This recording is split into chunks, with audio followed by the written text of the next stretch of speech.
The old woman wanted to climb into the king's bed, so she made her sister use boiling glue to stick all her skin together. Then, under the cover of night, she groped her way into the king's embrace. Yet after their intimacy, under the candlelight, the king saw a withered and shriveled face. He was instantly terrified, summoned the soldiers on the spot, and threw both her and the bed off the cliff. But unexpectedly, the woman not only didn't die, but soon after, climbed back into the king's bed. And this dark tale is from the famous alternative fairy tale collection. The hungover king just woke from a sea of wine, still dazed, when he suddenly heard a beautiful melody. The enchanting voice instantly piqued the king's interest. He immediately asked the maiden's name and where she lived. Watching the maiden shyly run away, the king found it amusing, so he picked a precious pearl necklace and sent it to the maiden's home. But strangely, the maiden didn't appear, only accepting the gift with a wooden bucket. As the camera zoomed in, the king's dream maiden in his fantasy turned out to be a pair of elderly sisters. If the king knew, the sisters would surely die without a burial place. Sure enough, that very night,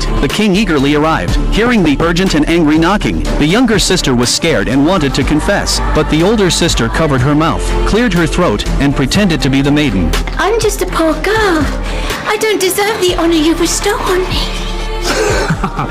Hearing the soft voice, the king grew even more impatient. The older sister had to promise that in a week, she would offer the most beautiful part of her body to the king. Of your body will you grant me?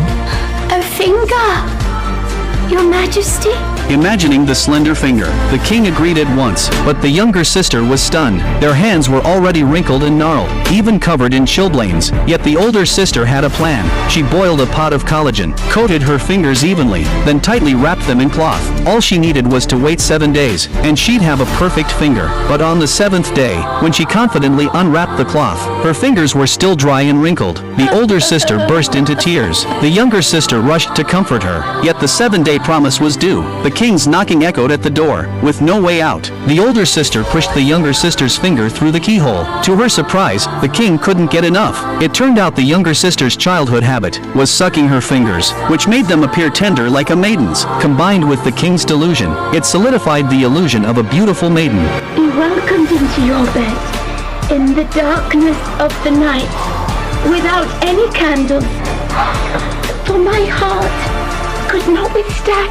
Remembering the maiden's shy demeanor, the king agreed at once. The next day, with her sister's help, she glued her entire skin together. Then, under the cover of night, wrapped in a thick blanket, she entered the king's chamber. At first, the king noticed nothing wrong, but upon seeing her true appearance, he leaped from the bed in terror, and threw both her and the bed off the cliff. Yet against all odds, the woman didn't die. Instead, a passing witch saved her. Under the witch's care, her wrinkles visibly faded, transforming her into a celestial being.